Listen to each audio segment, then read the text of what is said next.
नमस्कार. आकाशवाणी औरंगाबाद केंद्राच्या बातमीपत्रात मी ओंकार माहोरकर आपलं स्वागत करतो. सुरुवातीला ठळक बातम्या. बहुप्रतीक्षित स्थावर मालमत्ता नियमन कायदा आजपासून लागू. पेट्रोल आणि डिझेलच्या दरांमध्ये किरकोळ वाढ. तूर खरेदी चालूच राहणार मुख्यमंत्री देवेंद्र फडणवीस. खरेदीत घोटाळा झाल्याचा गौप्यस्फोट. आणि महाराष्ट्र दिनाचा राज्यात उत्साह, विविध सामाजिक सांस्कृतिक कार्यक्रमांचं आयोजन. आता सविस्तर बातम्या. ग्राहकांच्या हिताचं रक्षण करणारा बहुप्रतीक्षित स्थावर मालमत्ता नियमन कायदा आजपासून लागू झाला आहे. हा कायदा बांधकाम व्यावसायिकांसह ग्राहकांनाही लाभदायक ठरणार असल्याचं प्रतिपादन केंद्रीय गृहनिर्माण मंत्री व्यंकय्या नायडू यांनी केलं. ते काल हैदराबाद इथं वार्ताहरांशी बोलत होते. या कायद्यामुळे स्थावर मालमत्ता क्षेत्रातल्या व्यवहारात पारदर्शकता, उत्तरदायित्व तसंच कार्यक्षमता निर्माण होईल असा विश्वासही त्यांनी व्यक्त केला. या कायद्याच्या अंमलबजावणीमुळे बांधकाम व्यावसायिकांना ग्राहकांकडून घेतलेल्या रकमेपैकी 70% रक्कम स्वतंत्र बँक खात्यात जमा करावी लागणार आहे. जे बांधकाम व्यावसायिक नियोजित वेळेत प्रकल्प पूर्ण करणार नाहीत त्यांच्यावर दंड आकारण्याची तरतूदही या कायद्यात आहे. त्याशिवाय घरांचा ताबा घेतल्यापासून 5 वर्षांच्या कालावधीत बांधकामात दिसून आलेल्या त्रुटींचं निवारण करण्याचा भारही बांधकाम व्यावसायिकांवर टाकण्याची तरतूद या कायद्यात आहे. तरुणांनी उन्हाळी सुट्टीत चाकोरीबाहेरच्या जीवनाचा अनुभव घ्यावा असं आवाहन पंतप्रधान नरेंद्र मोदी यांनी केलं आहे. मन की बात या आकाशवाणीवरील कार्यक्रम शृंखलेच्या 31व्या भागात ते काल बोलत होते. कौशल्य विकासाच्या युगात मानवी गुणांच्या विकासाकडे दुर्लक्ष करू नये असं सांगतानाच पंतप्रधानांनी तरुणांना उन्हाळी शिबिरांमध्ये सहभागी व्हावं, सेवाभावी संस्थांसोबत किमान 15 दिवस काम करावं असं आवाहन केलं. पर्यटन स्थळांना भेटी देऊन तिथली छायाचित्रं आपल्याला पाठवावीत. #इन्क्रेडिबल इंडियाचा वापर करून आपले अनुभव सांगावेत असंही पंतप्रधान म्हणाले. उच्चपदस्थ पदाधिकाऱ्यांनी लाल दिवा फक्त वाहनावरूनच नव्हे तर डोक्यातूनही काढून टाकावा असं सांगतानाच आता प्रत्येक व्यक्ती महत्वाची असल्याचं ते म्हणाले. 1 मे हा दिवस कामगार दिन म्हणून पाळला जातो.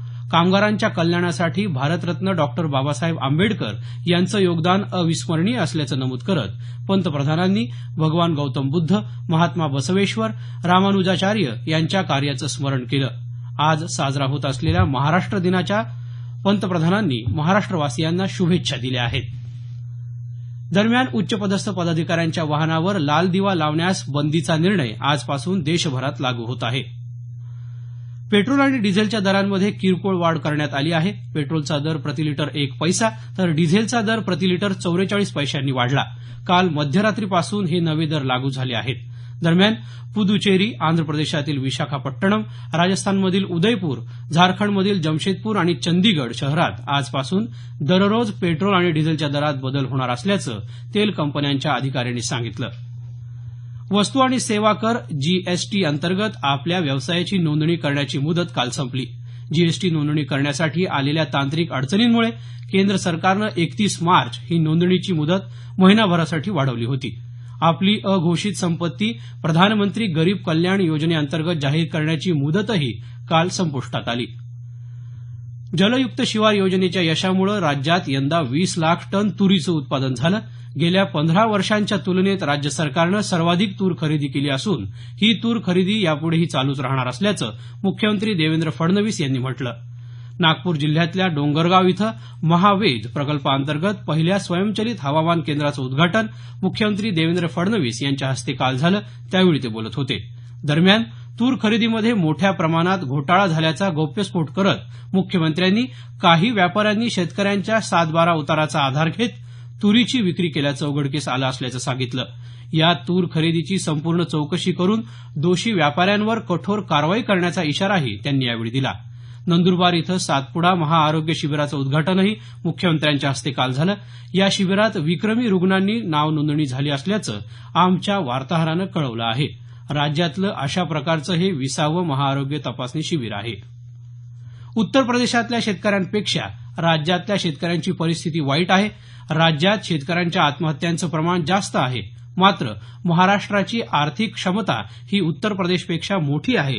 हे लक्षात घेता राज्यातल्या शेतकऱ्यांना कर्जमाफी मिळावी अशी काँग्रेसची भूमिका असल्याचं प्रदेशाध्यक्ष अशोक चव्हाण यांनी काल एका प्रसिद्धी पत्रकाद्वारे सांगितलं.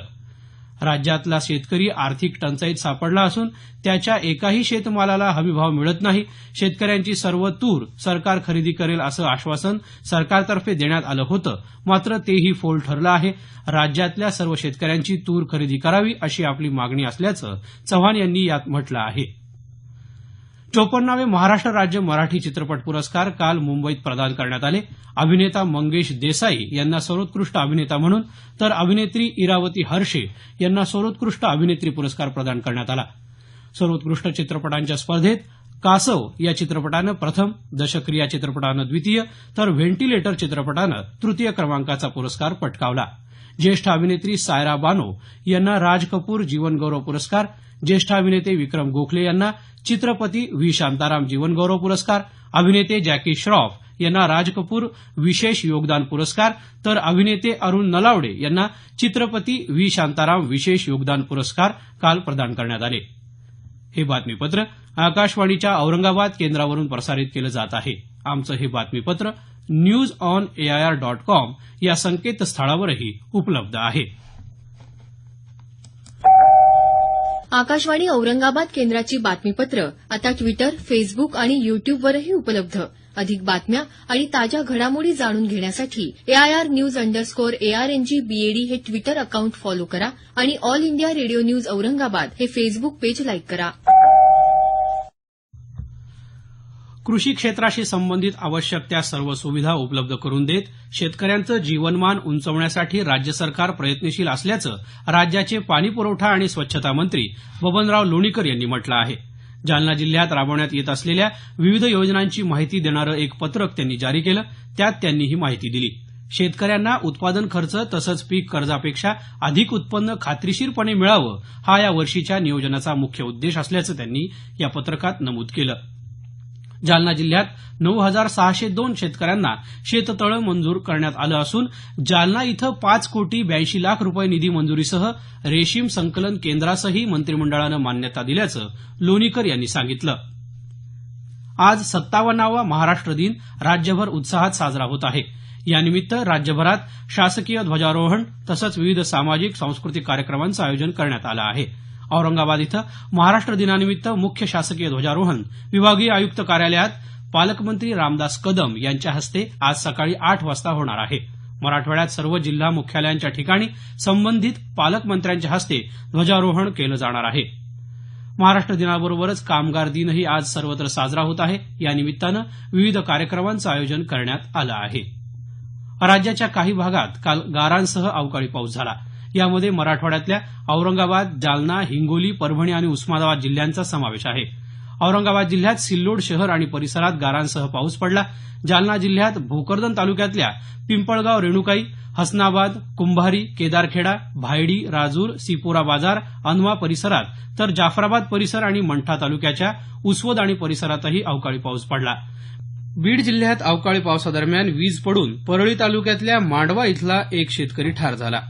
उस्मानाबाद जिल्ह्याच्या उमरगा तालुक्याच्या अष्टामोड परिसरात काल सायंकाळी जोरदार पाऊस पडल्याचं वृत्त आहे. नाशिक जिल्ह्यात निफाड, ओझर, सटाणा, चांदवड तसंच मालेगाव परिसरात काल दुपारी अवकाळी पावसानं जोरदार हजेरी लावली. पावसाच्या माऱ्यामुळे या भागातल्या कांदा तसंच द्राक्ष पिकांचं मोठं नुकसान झाल्याची भीती वर्तवली जात आहे. पुणे, अहमदनगर, धुळे, नंदुरबार आणि जळगाव जिल्ह्याच्या काही भागातही काल अवकाळी पाऊस झाला. नांदेड जिल्ह्यात नायगाव शहरात काल दुपारी कापसाची वाहतूक करणाऱ्या एका ट्रकला अचानक आग लागली. ग्रामीण रुग्णालयासमोर मुख्य रस्त्यावर ही घटना घडल्यामुळे परिसरात भीतीचं वातावरण निर्माण झालं होतं. या आगीत सुदैवानं जीवितहानी झाली नाही, मात्र कापसासह संपूर्ण ट्रक जळून खाक झाला. नांदेड जिल्ह्यात काल बिलोली नजीक मिनी बस आणि टिप्परचा अपघात होऊन 5 जण ठार झाले. पुण्याहून 17 प्रवासी घेऊन निघालेली मिनी बस काल सकाळच्या सुमारास टिप्परवर आदळून हा अपघात झाला. या प्रकरणी बिलोली पोलीस ठाण्यात नोंद करण्यात आली. शेवटी पुन्हा ठळक बातम्या. बहुप्रतीक्षित स्थावर मालमत्ता नियमन कायदा आजपासून लागू. पेट्रोल आणि डिझेलच्या दरांमध्ये किरकोळ वाढ. तूर खरेदी चालूच राहणार, मुख्यमंत्री देवेंद्र फडणवीस. खरेदीत घोटाळा झाल्याचा गौप्यस्फोट. आणि महाराष्ट्र दिनाचा राज्यात उत्साह, विविध सामाजिक सांस्कृतिक कार्यक्रमांचं आयोजन. याबरोबरच हे बातमीपत्र संपलं. आमचं यानंतरचं संक्षिप्त मराठी बातमीपत्र सकाळी 10 वाजता.